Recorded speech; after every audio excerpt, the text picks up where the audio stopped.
காங்கிரசுக்கு இத்தனை சீட்டு தான் தருவோம், கரார் காட்டும் திமுக. வைகோ கட்சிக்கும் உதயசூரியன் சின்னம்தான்.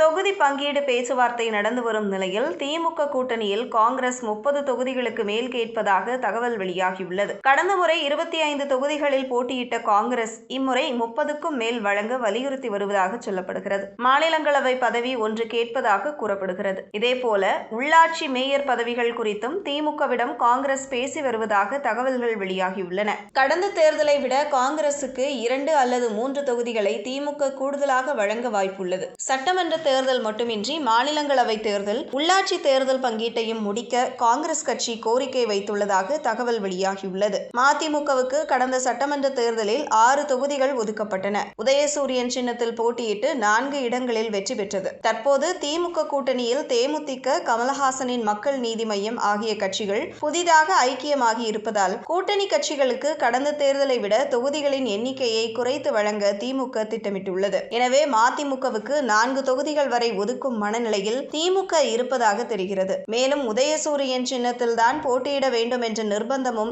விதிக்கப்பட வாய்ப்புள்ளது.